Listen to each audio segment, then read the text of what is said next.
every time you feel like you cannot go on. You feel so lost and that you're so alone. All you see is night and darkness all around.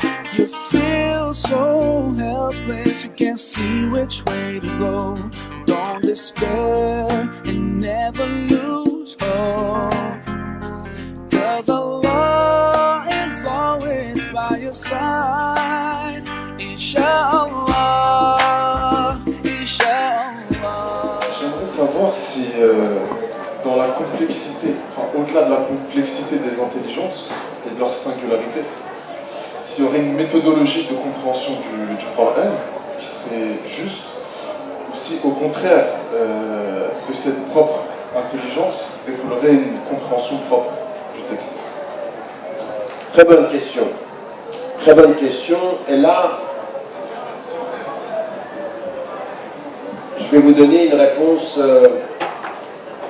par analogie. Quand un médecin doit traiter un corps humain, oui, il y a deux choses. Le corps humain va imposer au médecin son propre fonctionnement, n'est-ce pas? La circulation du sang, le fonctionnement des organes, tout ce qui concerne le squelette, tout ce qui va concerner les muscles, tout ce qui va concerner le fonctionnement cérébral, le fonctionnement des poumons. Le corps a et impose une méthodologie pour qu'on le comprenne et qu'on y ait accès, n'est-ce pas?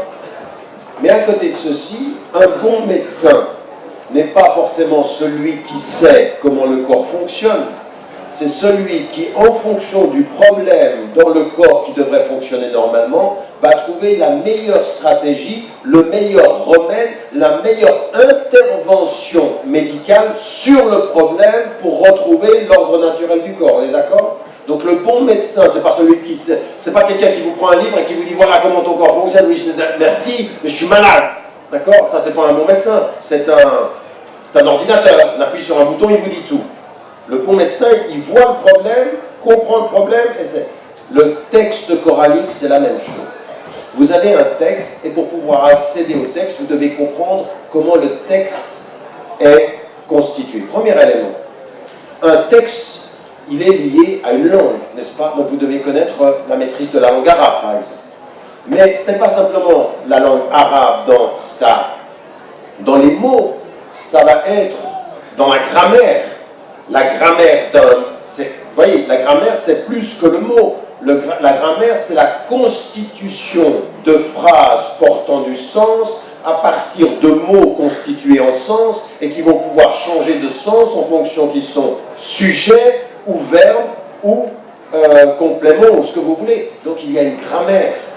Ensuite, il y a encore quelque chose de plus important, c'est qu'en arabe, vous avez une morphologie du mot. C'est-à-dire que vous avez le mot, la racine trilitère ou quadrilitère, et puis ensuite vous avez la formation du mot, donc il faut connaître ça. C'est pas fini. Le texte lui-même, dans sa révélation, quand vous lisez le Coran aujourd'hui, vous ne le lisez pas dans sa chronologie. Vous commencez le Coran avec la sourate 2, avec la première sourate qui est révélée 13 ans après la première. Donc vous devez avoir la chronologie, parce que si je commence à vous dire une phrase, par exemple, où je vous dis « Demain, il était à 8 heures devant la porte », vous comprenez qu'il y a un problème. Il y en a qui lisent le Coran comme ça. « Demain, il était... » Mais non, il y a une chronologie. Ce verset qui est là, il a été révélé avant celui-là. Et ce verset qui est là, après celui-là. Mais si tu les lis comme ça, c'est comme si tu me disais « Demain, il était... » Donc tu n'as pas la chronologie. Et comme tu n'as pas la chronologie, tu as perdu le sens. Parce que le sens se fait à la lumière de la chronologie. Donc le texte s'impose à mon intelligence. Oui? Mais maintenant, mon intelligence, quand elle a le texte, en fonction de sa compréhension, va pouvoir aller plus loin. Pourquoi il y a différentes interprétations? Parce qu'il y a différentes intelligences dans différents contextes, à différents moments. Et donc, l'intelligence de l'homme va pouvoir tirer des éléments du texte. Mais ce que nous devons comprendre, c'est que pas n'importe lequel peut venir, au nom de l'intelligence, au nom de son intelligence, prendre le texte et dire « j'ai compris le texte ». Non, tu as compris à partir de ton intelligence. Mais la morphologie, la syntaxe, la grammaire, la chronologie, tu la connais, tu as étudié, parce que ça s'étudie. Moi, quelqu'un qui vient vers moi et qui me dit, tu sais quoi, je suis un super médecin, tu sais pourquoi je suis très intelligent. Il dit, t'as étudié la médecine, tu vas me tuer, toi. Si tu n'as pas étudié mon corps, intelligent ou pas, tu me tues. Si tu n'as pas enseigné et étudié le Coran, intelligent ou pas, tu me trahis. L'intelligence ne suffit pas à comprendre la logique des conditions objectives de compréhension du texte. Donc en l'occurrence, il faut connaître, il faut étudier. C'est pour ça que je dis aux gens que tu commences pas. Il y en a certains là, ils viennent, ils prennent le Coran et disent, tu vois, oh, c'est écrit dans le Coran. Il ne sait même pas ce qui est venu avant, qui est venu après. Tu lui demandes, tu peux me dire en arabe ce que ça veut dire, il ne sait pas. Tu dis la morphologie, là, ça, il ne sait pas. Et il vient te faire le juge. Vous comprenez ce que je veux dire? Donc, il y a les deux. L'intelligence de celui qui comprend. Et je vais vous dire une chose, des fois, moi, je me suis retrouvé en face. Quand j'étudiais, vous savez, je vais vous dire une chose, hier, je parlais de ça. J'étais avec un cheikh qui s'appelle le cheikh Aqabawi, il est décédé. C'était quelqu'un de très, très âgé. Et avec lui, on a pris 63 situations où les savants étaient en désaccord. Je peux vous dire une chose, dans des situations de désaccord, vous pouviez voir l'intelligence profonde de certains et la littéralité des autres. Certains, ils vont très très loin, ils disent, mais comment il a vu ça? C'est dans sa tête. Il voit des choses que les autres ne voient pas. Oui, et il y en a des fois qui anticipent les choses. Et voilà, ça c'est l'intelligence. Mais le texte, il est le texte, donc il faut les deux. Donc c'est pour ça que je vous dis, faites attention à ne pas vous engager trop vite dans l'interprétation du Coran quand vous n'êtes pas équipé. Oui, parce que vous ne feriez pas ça avec un médecin. Vous refuseriez que quelqu'un vous touche s'il n'a pas étudié la médecine. Il faut faire attention à ceux qui touchent au Coran quand ils n'ont pas appris les sciences islamiques. Ça c'est un. Le deuxième élément, le bon savant et le plus compétent, c'est celui qui sait le mieux utiliser son intelligence pour trouver la stratégie d'utiliser le Coran dans le contexte dans lequel il vit. Oui? Wallah. Je vais vous poser une simple question. Quels sont les ingrédients aujourd'hui pour qu'on puisse retrouver au moins la moitié de ce qu'on a laissé derrière comme héritage? Merci.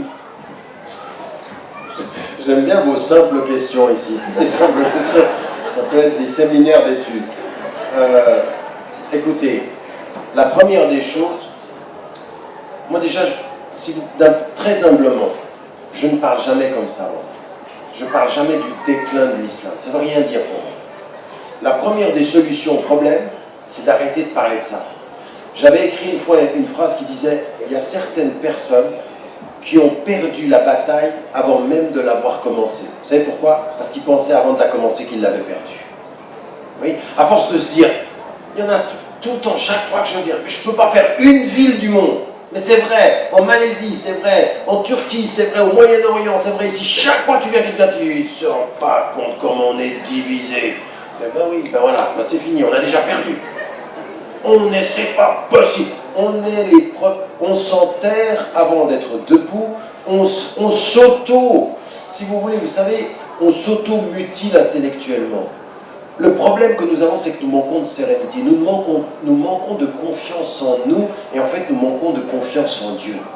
À partir d'un certain moment, si nous sommes persuadés que Dieu nous aidera, que Dieu nous accompagne dans les efforts que l'on fait pour connaître ce texte et faire ce que l'on peut, à la barakatillah, il faut y aller. Je veux dire, franchement, moi je me souviens à un moment donné, souvent on vous parle de mon père, de mon grand-père et tout ceci, il y a un truc que je n'oublierai jamais. Jamais, jamais, jamais. C'est qu'à un moment donné, vous la mettez où, votre confiance? Et dans les rues du Caire, mon père, qui est très jeune, parle à mon grand-père.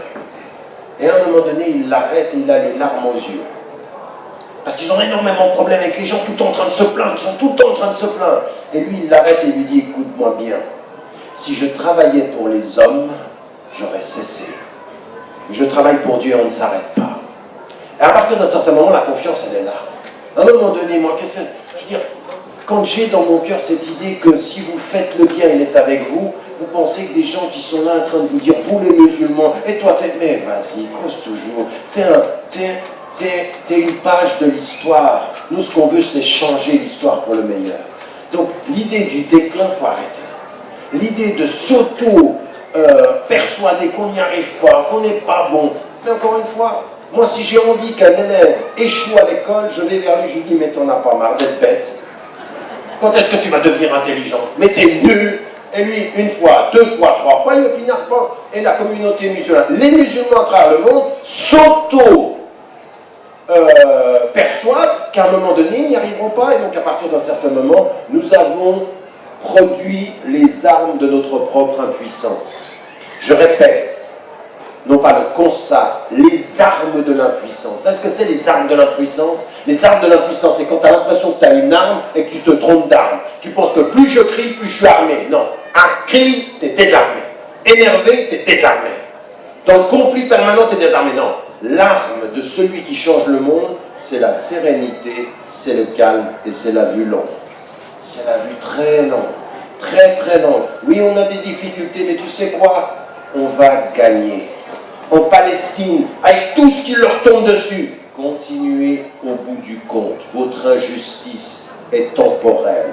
Notre justice est éternelle. Vous tomberez, aussi sûr que je vous vois. Comprenez ça? À un moment donné, les valeurs que je porte dépassent l'histoire, même si elles sont en train de perdre dans l'histoire. Les valeurs que je porte dépassent l'histoire, même si aujourd'hui dans l'histoire, on a l'impression qu'elles sont vaincues. La justice, c'est plus que l'histoire. Le bien, c'est plus que l'histoire. La bonté, c'est plus que l'histoire. Même si des malhonnêtes, même si des menteurs, même si des impostures gagnent maintenant, mes valeurs valent plus que la défaite d'aujourd'hui. Elles ont la victoire de l'éternité. La victoire de l'éternité. Donc arrêtez de parler de déclin et de travailler. Au boulot, debout et tout de suite, Inch'Allah. Pour ceux d'entre vous, je vous rappelle, je vous remercie encore. Demain. Essayez de vous rendre compte une fois. Vous êtes à une rencontre, à une conférence. Pendant toute la conférence, il n'y a personne qui applaudit. À la fin de la conférence, il n'y a personne qui applaudit. Et tout le monde part dans le calme. C'est une autre tenue, non? C'est pas que applaudir c'est haram, mais réfléchir c'est halal mieux. C'est ce que je veux dire. Donc s'il vous plaît, si vous pouviez garder ça. Et pour ceux d'entre vous qui sont intéressés par les activités, c'est le stand B2. Pour qu'on puisse, moi je veux du contact avec vous sur le point de la connaissance aussi et de la réflexion. Et demain, on continue cette réflexion sur le monde, pas de défi interne, mais le défi externe par rapport à la transformation du monde. Que Dieu nous aide. Assalamu alaikum wa rahmatullah.